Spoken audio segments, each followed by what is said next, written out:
Assalamualaikum warahmatullahi wabarakatuh. Perkenalkan, nama saya Muhammad Muklis Ibrahim dari manajemen 20E. Di sini saya akan melakukan presentasi bisnis tentang pemanfaatan limbah kayu dalam pembuatan souvenir berkualitas tinggi kewirausahaan sosial.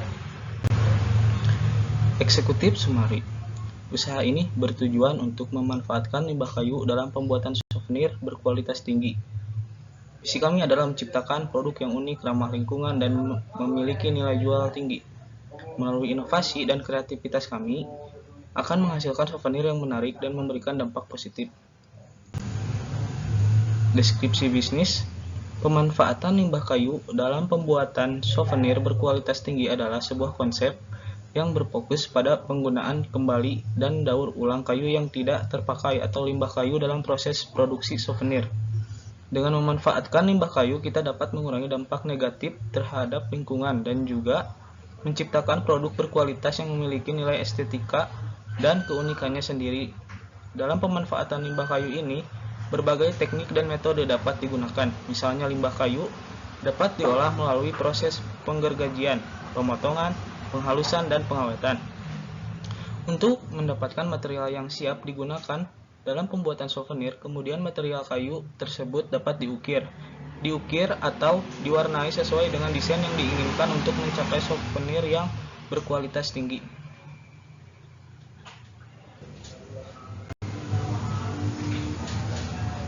Profil bisnis. Kreasi Kayu Berkah adalah sebuah perusahaan yang bergerak dalam pemanfaatan limbah kayu untuk pembuatan souvenir berkualitas tinggi. Kami berkomitmen untuk menciptakan produk-produk yang ramah lingkungan dan memiliki nilai estetika yang tinggi. Visi kami adalah menjadi pemimpin dalam industri pemanfaatan limbah kayu untuk pembuatan souvenir berkualitas tinggi. Kami ingin memberikan kontribusi positif terhadap pelestarian lingkungan dan juga menciptakan produk yang unik dan bernilai bagi konsumen kami. Misi kami, yang pertama, memanfaatkan limbah kayu dengan cara yang efisien dan kreatif untuk menciptakan souvenir berkualitas tinggi. Yang kedua, mengutamakan desain yang inovatif dan estetis dalam setiap produk yang kami hasilkan. Yang ketiga, memenuhi harapan dan kepuasan pelanggan dengan produk-produk berkualitas tinggi dan pelayanan yang baik. Yang keempat, mendorong kesadaran lingkungan, mengedukasi masyarakat tentang pentingnya daur ulang dan penggunaan kembali limbah kayu. Yang kelima, menjalin kemitraan dengan pemasok limbah kayu lokal dan berkontribusi pada pertumbuhan ekonomi daerah. Kami memiliki tim yang terampil dan berpengalaman dalam pengolahan limbah kayu menjadi souvenir yang menarik dan berkualitas tinggi. Kami juga melakukan kontrol kualitas yang ketat untuk memastikan bahwa setiap produk yang kami hasilkan memenuhi standar yang tinggi. Kreasi Kayu Berkah siap melayani kebutuhan souvenir berkualitas tinggi dengan mengutamakan nilai-nilai lingkungan dan kreativitas dalam setiap produk yang kami tawarkan. Analisis pasar. Yang pertama, ukuran pasar. Tinjau ukuran pasar potensial untuk souvenir kayu, identifikasi total penjualan dan pangsa pasar yang saat ini ada, serta pertumbuhan historis dan proyeksi masa depan. Informasi ini dapat membantu usaha ini untuk memahami beberapa besar pasar tersebut dalam peluang untuk pertumbuhan. Yang kedua, segmen pasar. Identifikasi segmen pasar yang berpotensi menjadi target bisnis limbah kayu ini. Misalnya, segmen pasar bisa berdasarkan preferensi pelanggan seperti souvenir alam, souvenir personalisasi, atau souvenir berdasarkan tema tertentu. Tinjau ukuran dan pertumbuhan setiap segmen serta kebutuhan khusus pelanggan dalam segmen tersebut. Yang ketiga, tren dan preferensi pelanggan. Analisis tren dan preferensi pelanggan terkait souvenir kayu. Perhatikan perubahan dalam preferensi desain, bahan, atau gaya yang sedang populer. Pelajari perilaku konsumen terkait pembelian souvenir dan faktor apa saja yang mempengaruhi keputusan mereka. Ini akan membantu bisnis ini mengembangkan produk yang sesuai dengan kebutuhan dan keinginan pelanggan.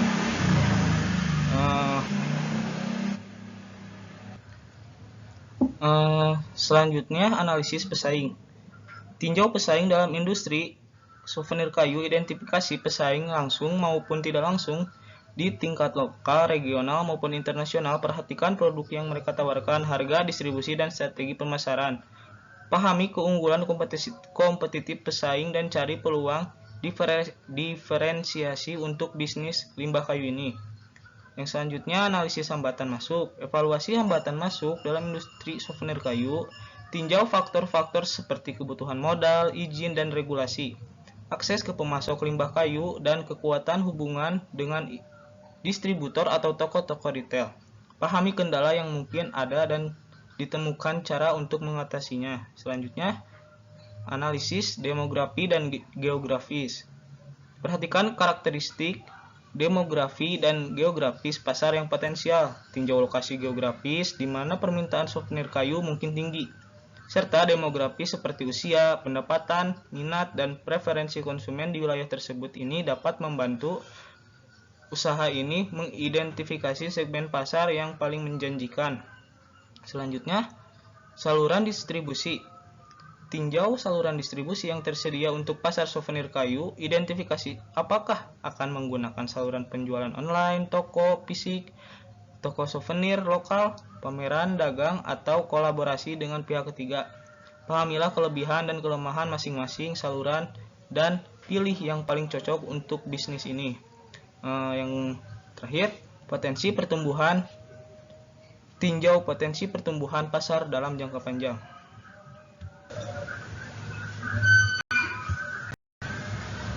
Produk atau layanan. Yang pertama, souvenir ukir kayu. Kami menciptakan berbagai macam souvenir ukir kayu yang indah dan unik. Souvenir ini bisa berupa patung kecil, kotak penyimpanan, gantungan kunci, atau hiasan dinding. Setiap potongan kayu diukir dengan hati-hati untuk menghasilkan detail yang halus dan menggambarkan keindahan alam atau budaya lokal. Yang kedua, souvenir meja dan dekorasi. Kami juga membuat souvenir berupa dekorasi meja seperti tempat pensil, penjepit memo, atau bingkai foto dari limbah kayu. Souvenir ini tidak hanya berfungsi sebagai dekorasi yang menarik, tetapi juga memiliki kegunaan praktis sehari-hari. Yang ketiga, souvenir peralatan rumah tangga. Kami juga menghasilkan souvenir berupa peralatan rumah tangga seperti wadah makanan, serbet, sendok garpu, atau piring dari limbah kayu. Souvenir ini ramah lingkungan dan dapat digunakan dalam kegiatan sehari-hari di rumah. Yang selanjutnya, souvenir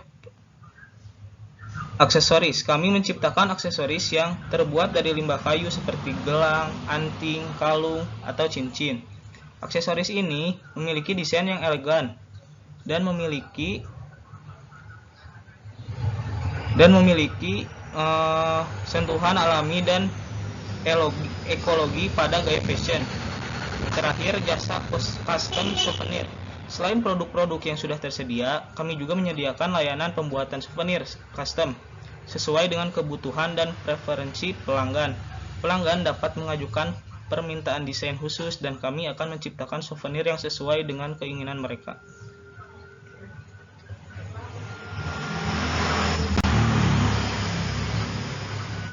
Strategi pemasaran. Yang pertama, branding dan identitas visual. Membangun identitas merek yang kuat dan menarik sangat penting. Ini meliputi pembuatan logo yang kreatif, pemilihan palet warna yang sesuai, dan desain visual yang mencerminkan nilai-nilai lingkungan dan keunikan produk. Identitas merek yang konsisten akan membantu membedakan bisnis ini dari pesaing. Kedua, situs web dan presensi online. Membangun situs web yang menarik dan inovatif menjadi langkah penting. Sertakan gambar produk berkualitas tinggi, deskripsi yang jelas, dan informasi kontak untuk memudahkan pelanggan potensial. Selain itu, memanfaatkan media sosial dan platform e-commerce untuk memperluas jangkauan dan meningkatkan kehadiran online bisnis limbah kayu ini. Yang ketiga, penargetan pasar. Identifikasi dan pahami pasar target bisnis limbah ini. Souvenir berkualitas tinggi dari limbah kayu dapat menarik minat wisatawan, pecinta, atau penggemar seni dan kerajinan, serta mereka yang peduli dengan lingkungan. Berdasarkan pemahaman ini, sesuai pesan pemasaran dan saluran distributor untuk menjangkau audiens yang tepat. Selanjutnya, kolaborasi dan kemitraan.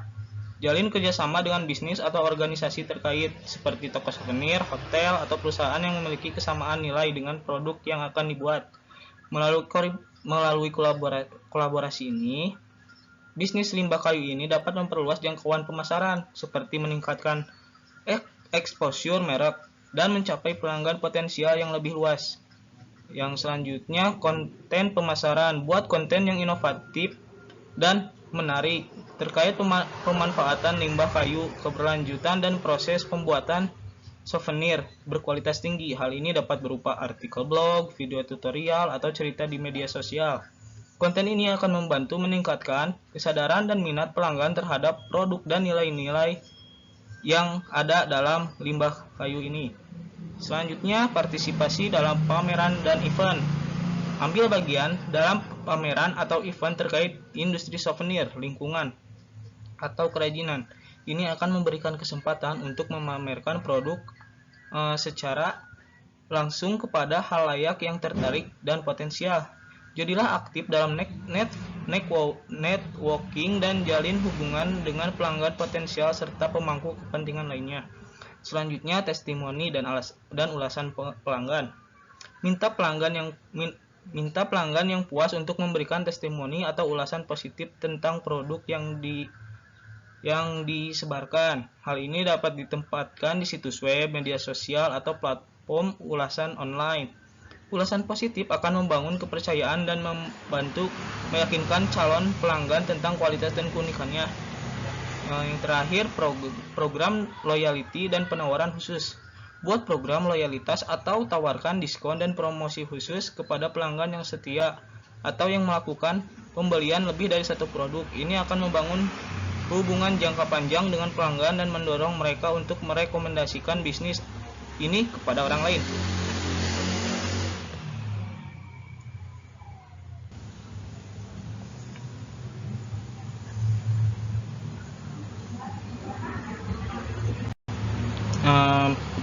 Manajemen dan organisasi.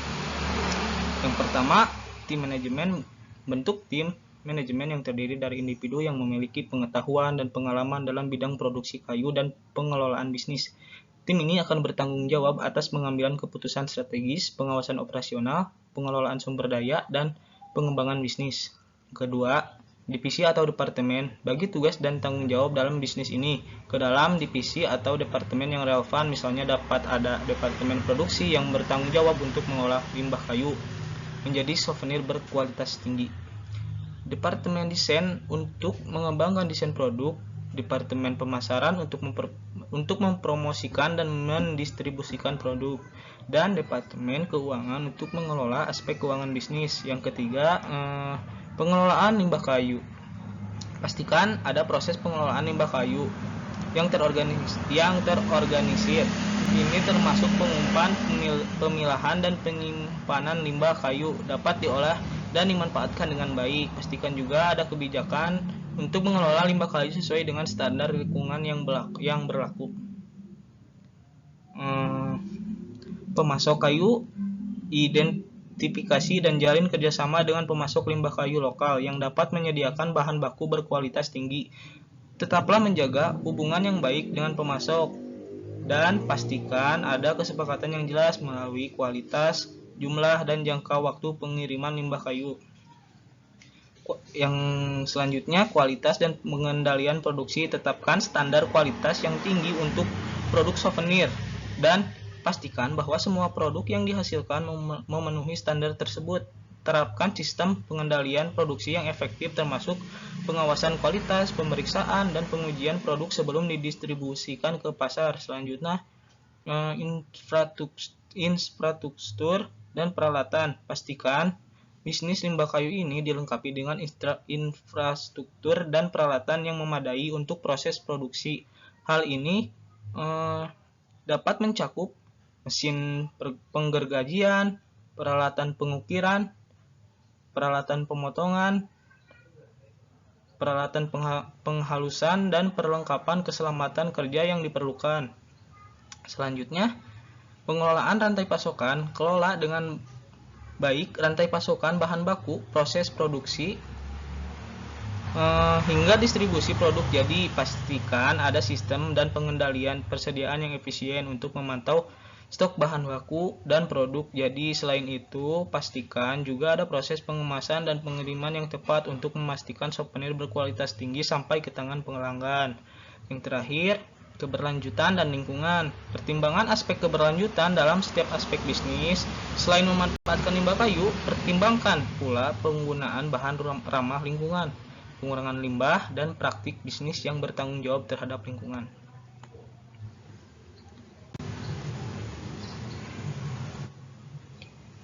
Proyeksi keuangan. Yang pertama, pendapatan. Perkirakan pendapatan berdasarkan harga penjualan rata-rata souvenir kayu berkualitas tinggi yang ditawarkan dan estimasi penjualan per periode. Berdasarkan pengalaman atau riset pasar, tentukan jumlah souvenir yang dapat terjual dan terapkan harga yang kompetitif namun menguntungkan. Yang kedua, biaya produksi. Identifikasi dan perkirakan biaya produksi yang terkait dengan pembuatan souvenir kayu. Ini meliputi biaya bahan baku kayu, biaya tenaga kerja, biaya peralatan dan mesin, serta biaya overhead produksi seperti listrik, air, dan bahan-bahan penunjang produksi lainnya. Yang ketiga, biaya operasional. Sertakan perkiraan biaya operasional yang diperlukan untuk menjalankan bisnis limbah kayu ini, termasuk biaya sewa atau hipotek tempat produksi, biaya transportasi, biaya pemasaran dan promosi, biaya administrasi, biaya keuangan, dan biaya lainnya yang terkait dengan operasional bisnis. Yang terakhir, laba kotor. Laba kotor dihitung dengan mengurangkan biaya produksi dan pendapatan, mencerminkan potensi keuntungan sebelum mempertimbangkan biaya operasional. Analisis resiko. Yang pertama, resiko pasokan. Ketergantungan pada pemasok limbah kayu dapat menyebabkan resiko terkait ketersediaan bahan baku. Fluktuasi harga dan kualitas bahan baku juga dapat mempengaruhi kestabilan produksi dan biaya produksi. Diversifikasi pemasok atau penyedia bahan baku alternatif dapat membantu mengurangi resiko ini. Yang kedua, resiko kualitas. Souvenir berkualitas tinggi membutuhkan standar produksi yang ketat.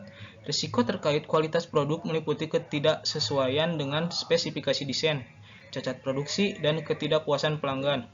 Pengawasan kualitas yang ketat dan pengujian produk yang secara berkala dapat membantu mengurangi risiko ini. Yang ketiga, risiko permintaan pasar. Permintaan pasar yang tidak stabil atau berubah-ubah dapat mempengaruhi penjualan souvenir kayu. Faktor ekonomi, tren mode, atau perubahan preferensi pelanggan dapat mempengaruhi permintaan produk ini. Melakukan riset pasar yang cermat, memahami tren dan kebutuhan pelanggan, serta diversifikasi produk dapat membantu mengurangi risiko ini.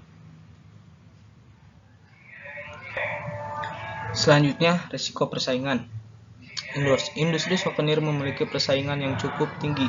Risiko persaingan termasuk hadirnya pesaing yang menawarkan produk serupa dengan harga lebih rendah atau dengan keunggulan kompetitif lainnya. Mengembangkan strategi pemasaran yang efektif, fokus pada keunikan produk, dan membangun keunggulan kompetitif dapat membantu mengurangi risiko ini. Risiko keuangan.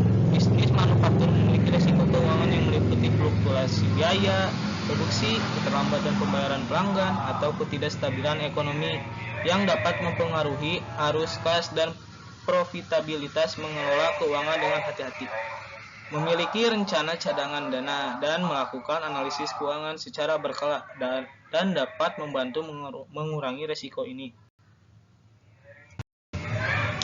Selanjutnya, rencana operasional. Yang pertama, proses produksi. Deskripsikan dengan jelas proses produksi yang diperlukan untuk mengolah limbah kayu menjadi souvenir berkualitas tinggi. Identifikasi langkah-langkah yang harus diambil mulai dari pengumpulan limbah kayu, pemilahan, pemotongan, pengukiran, penghalusan, hingga penyelesaian dan pemasaran produk. Jadi, tentukan standar kualitas untuk tahap proses produksi. Yang kedua, infrastruktur dan peralatan. Pastikan bahwa bisnis ini memiliki infrastruktur dan peralatan yang diperlukan untuk menjalankan operasi bisnis. Ini mungkin meliputi tempat produksi yang memadai, mesin penggergajian kayu, peralatan pengukiran, peralatan pemotongan, peralatan penghalusan, dan perlengkapan keselamatan kerja yang diperlukan. Pastikan juga peralatan tersebut dalam kondisi baik dan teratur pemeliharaannya. Yang terakhir, sumber daya manusia. Identifikasi kebutuhan tenaga kerja untuk menjalankan bisnis limbah kayu ini. Tentukan jumlah dan jenis karyawan yang diperlukan seperti operator, pengrajin kayu, desainer produk, pemasar, dan staf administrasi. Tetapkan dan tugas masing-masing posisi serta persyaratan kualifikasi yang diharapkan. Yang terakhir, rencana pengembangan bisnis. Yang pertama, penelitian pasar. Lakukan penelitian pasar yang mendalam untuk mengidentifikasi peluang pertumbuhan dan tren dalam industri souvenir kayu. Analisis pesaing, preferensi pelanggan, dan permintaan pasar akan membantu untuk mengembangkan strategi yang tepat. Yang kedua, diversifikasi produk. Pertimbangkan untuk mengembangkan variasi produk atau mengintroduksi produk baru yang sesuai dengan kebutuhan dan preferensi pelanggan. Berdasarkan penelitian pasar, identifikasi peluang untuk menghasilkan souvenir kayu unik dan menarik yang memenuhi permintaan pasar yang belum terpenuhi. Yang ketiga, ekspansi geografis. Evaluasi peluang untuk memperluas jangkauan bisnis ke wilayah baru ini dapat dilakukan dengan membuka toko fisik di lokasi baru, bermitra dengan distributor lokal, atau memperluas penjualan online ke pasar yang lebih luas. Yang terakhir, kolaborasi dengan mitra. Jalin kemitraan dengan pihak lain dalam industri atau seperti pengrajin kayu, desainer produk, atau toko-toko detail untuk menghasilkan atau mengamplifikasi pemasaran bersama. Kemitraan ini dapat memperluas jangkauan dan memberikan nilai tambah bagi pelanggan. Mungkin itu saja yang saya sampaikan. Mohon maaf bila ada salah kata. Wassalamualaikum warahmatullahi wabarakatuh.